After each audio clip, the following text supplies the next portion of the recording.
ಎಲ್ಲರಿಗೂ ನಮಸ್ಕಾರ. ಜೈ India YouTube ಚಾನಲ್ಗೆ ಸ್ವಾಗತ ಸುಸ್ವಾಗತ. 2025-2026ನೇ ಸಾಲಿಗೆ ಏನು KCET ಅಂತ ನಾವು ಕರಿತೀವಿ, ಕಾಮನ್ ಎಂಟ್ರೆನ್ಸ್ ಟೆಸ್ಟ್, ಇದಕ್ಕೆ ಎಕ್ಸಾಮು ಶುರುವಾಗಿದೆ. ಎಕ್ಸಾಮ್ ಆಗಬೇಕಾಗಿರೋರು ಯಾರು ಈ ವೃತ್ತಿಪರ ಕೋರ್ಸ್ಗಳಿಗೆ ಪ್ರವೇಶ,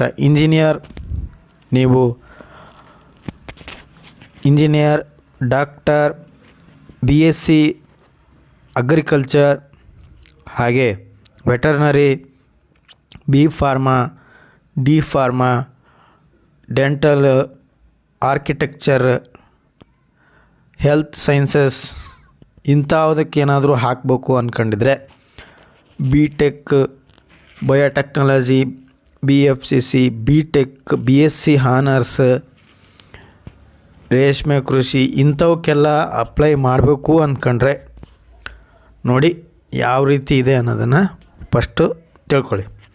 ಕರ್ನಾಟಕ ಪರೀಕ್ಷಾ ಪ್ರಾಧಿಕಾರ ಮುಖಾಂತರ ಮೇಲಿನ ವೃತ್ತಿಪರ ಕೋರ್ಸ್ಗಳಿಗೆ ಪಡೆಯೋದಕ್ಕೆ ಅಭ್ಯರ್ಥಿಗಳು ಆನ್ಲೈನ್ ಮೂಲಕ ನೋಂದಾಯಿಸಿಕೊಳ್ಳಬೇಕು.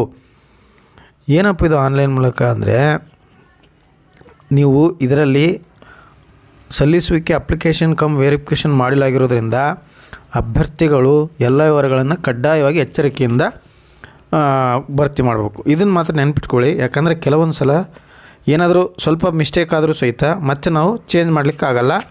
ಅಗತ್ಯ ಇರುವ RD ಸಂಖ್ಯೆಗಳನ್ನು ನಮೂದಿಸಲು ದಾಖಲಿಸಲು ಸೂಚಿಸಲಾಗಿದೆ.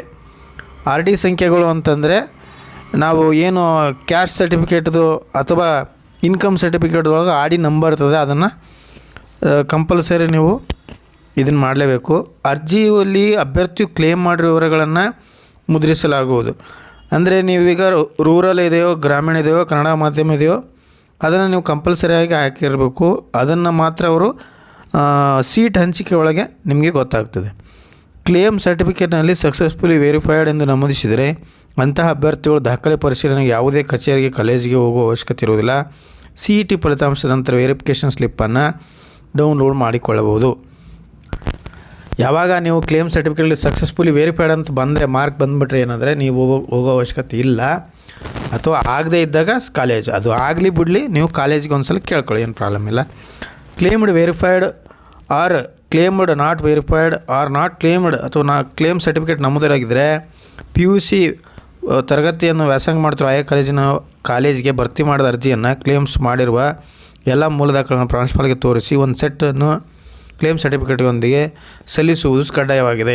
ಕಾಲೇಜಿನವರು ಕ್ಲೇಮ್ ಸರ್ಟಿಫಿಕೇಟ್ನೊಂದಿಗೆ ಪರಿಶೀಲನೆ ಮಾಡಿದ ನಂತರ ಅಭ್ಯರ್ಥಿ ವಿವರಗಳನ್ನು ನಮೂದಿಸುತ್ತಾರೆ. CET ಫಲಿತಾಂಶದ ನಂತರ ವೆರಿಫಿಕೇಷನ್ ಸ್ಲಿಪ್ಪನ್ನು ಡೌನ್ಲೋಡ್ ಮಾಡಿಕೊಳ್ಬೋದು. ನೋಡಿ, ಯಾವ ವಿಚಾರಕ್ಕೆ, ಯಾವ ಎಕ್ಸಾಮ್ಗೆ ನೀವು ಅಟೆಂಡ್ ಆಗಬೇಕಂದ್ರೆ, ಇಂಜಿನಿಯರಿಂಗ್ ಆ್ಯಂಡ್ ಟೆಕ್ನಾಲಜಿ ಒಳಗೆ PCM ವಿಚಾರದೊಳಗೆ ಎಕ್ಸಾಮ್ ಇರ್ತವೆ. BSc ನೀವು ಅಗ್ರಿಕಲ್ಚರ್ ಆನರ್ಸ್, ಅರಣ್ಯ ವಿಜ್ಞಾನ, ತೋಟಗಾರಿಕೆ ಆಗಿರ್ಬೋದು, ಮತ್ತು ರೇಷ್ಮೆ ಕೃಷಿ ಆಗಿರ್ಬೋದು, ಇಂಥವುಗಳಿಗೆ ಸಮುದಾಯ ವಿಜ್ಞಾನ ಆಗಿರ್ಬೋದು, ಇವುಗಳಿಗೆಲ್ಲ ಏನಂದರೆ PCMBಗಳನ್ನು ತಗೋತಾರೆ. ಆಹಾರ ತಂತ್ರಜ್ಞಾನ, ಮೀನುಗಾರಿಕೆ ಬಗ್ಗೆ ಕೂಡ ಆಗಿರ್ತದೆ. ವೆಟರ್ನರಿ ತೊಗೋತೀವಿ ಅಥವಾ ಯೋಗ ನ್ಯಾಚುರೋಪತಿ ತೊಗೋತೀವಿ ಅಂದರೆ, ಅಥವಾ BSc ನರ್ಸಿಂಗ್ ಮಾಡ್ತೀವಿ ಅಂದರೆ ಫಿಸಿಕ್ಸು, ಕೆಮಿಸ್ಟ್ರಿ, ಬಯಾಲಜಿ ಇರ್ತದೆ ಅದರ ಬಗ್ಗೆ. B ಫಾರ್ಮಾ 2ನೇ ವರ್ಷದ B ಫಾರ್ಮಾ D, ಇದಕ್ಕೆ PCM ಆರ್ PCB ಇರ್ತದೆ. ಇತರೆ ಕೋರ್ಸ್ಗಳಿಗೆ ಹಾಜರಾಗಬೇಕಾದ ಪ್ರವೇಶಗಳು ಅಂದರೆ UG ನೆಟ್ ಯಾರು ಬರಿಬೇಕು ಅಂದ್ಕೊಂಡಿದ್ರೆ ಅದನ್ನು ಕೂಡ ನೋಂದಾಯಿಸ್ಬೋದು.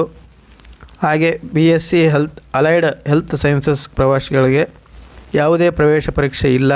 ಆದರೆ CET 2025ಕ್ಕೆ ಆನ್ಲೈನ್ ಮೂಲಕ ನೋಂದಾಯಿಸಿಕೊಂಡು ಆನ್ಲೈನಲ್ಲಿ ಅರ್ಜಿ ಸಲ್ಲಿಸಿ ಅರ್ಜಿ ಪಾವತಿಸಿ. ಇಲ್ಲಿ ಈ BPT, BPO ಇವಕ್ಕದವಲ್ಲ, BSc ಇವೆಲ್ಲವಕ್ಕೂ ಯಾವುದೇ ಪ್ರವೇಶ ಪರೀಕ್ಷೆ ಇರೋಂಗಿಲ್ಲ. ಆದರೆ ಏನಪ್ಪ ಅಂದರೆ ನೀವು ಅದಕ್ಕೆ ಅರ್ಜಿಯಲ್ಲಿ ಸಲ್ಲಿಸಿ ಶುಲ್ಕ ಪಾವತಿಸ್ಬೋದು ಕಡ್ಡಾಯ ಇರ್ತದೆ. BSc ನರ್ಸಿಂಗ್ ಕೋರ್ಸ್ಗಳ ಪ್ರವೇಶಕ್ಕೂ ಸಹ ಕರ್ನಾಟಕೇತರ ಪ್ರಾಧಿಕಾರವು ನಡೆಸುವ 2025 CET ಪ್ರವೇಶಕ್ಕೆ ಆಗಿರ್ತದೆ. ಯಾವುದಕ್ಕಪ್ಪ, BSc ನರ್ಸಿಂಗ್ ಮಾತ್ರ ಕರ್ನಾಟಕ CET ಕಡ್ಡಾಯ ಇರ್ತದೆ. ಕರ್ನಾಟಕೇತರ ಅಭ್ಯರ್ಥಿಗಳು ಕೋರ್ಸ್ಗಳ ಪ್ರವೇಶಕ್ಕೆ ಅರ್ಹರಾಗಿರುವುದಿಲ್ಲ. ಕರ್ನಾಟಕ ಅಭ್ಯರ್ಥಿಗಳಿಗೆ ಯಾವುದೇ ಮೀಸಲಾತಿ ಸವಲತ್ತು ಕೂಡ ಅನ್ವಯಿಸುವುದಿಲ್ಲ. ಕರ್ನಾಟಕದವ್ರಿಗೆ ಮಾತ್ರ ಇದು ಅವಕಾಶ ಇರ್ತದೆ. ಬೇರೆ ನಾನು ಆಂಧ್ರ ಇದ್ದೀನಿ, ನಾನು ಒಡಿಶಾ, ಮಹಾರಾಷ್ಟ್ರ ನಡೆಯೋದಿಲ್ಲ.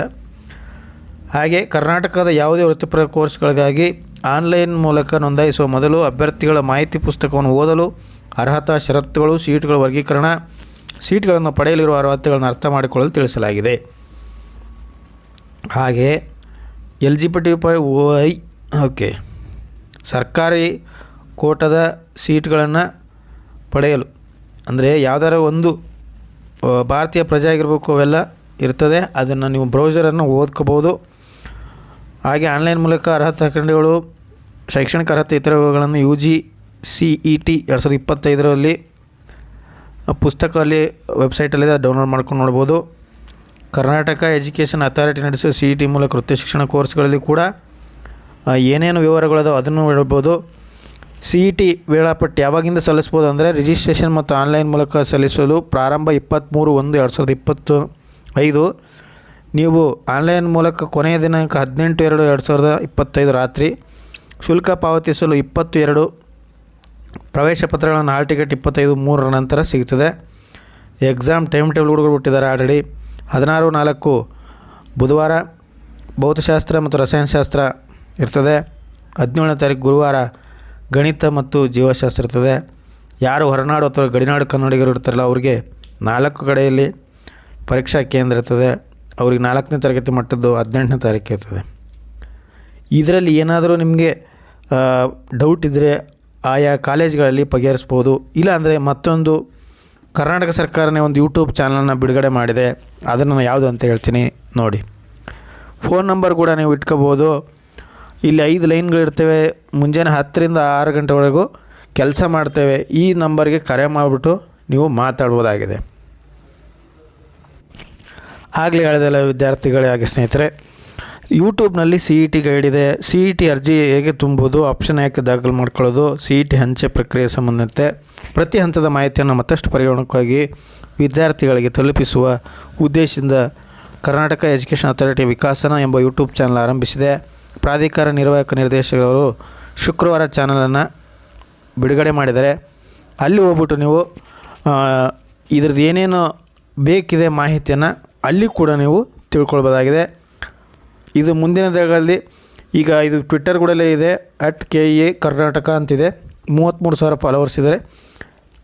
ಇದ್ರೂ ಕೂಡ ನೀವು CET ಬಗ್ಗೆ ತಿಳ್ಕೊಂಡು ಯಾರ್ಯಾರು ವೃತ್ತಿ ಜೀವನದನ್ನು ನಾವು ಡಾಕ್ಟರ್ ಹಾಗೂ ನಾವು engineer, BSc agriculture, BSc nursing ಆಗ್ಬೇಕಂಗಿದ್ರಿ ಅವರಿಗೆಲ್ಲರಿಗೂ ಕೂಡ ಒಳ್ಳೆಯ ಆರೈಕೆಗಳನ್ನು ಹಾರೈಸುತ್ತಾ ಆ ದೇವರು ನಿಮಗೆ ಒಳ್ಳೆಯದನ್ನು ಮಾಡಲಿ ಅಂತ ಹೇಳ್ತಾ ನನಗೆ ಇವತ್ತಿನ ಮಾಹಿತಿಯನ್ನು ಹಂಚಿದ್ದೇನೆ. ಯಾರ್ಯಾರಿಗೆ ಬೇಕು ಅವ್ರುಗಳಿಗೆ ಹಂಚಿ ಅವರಿಗೂ ಕೂಡ ಒಳ್ಳೆಯದಾಗಲಿ ಅಂತ ಹೇಳ್ತಾ JND ಸೈನ್ಸಿಂದ ಧನ್ಯವಾದಗಳು.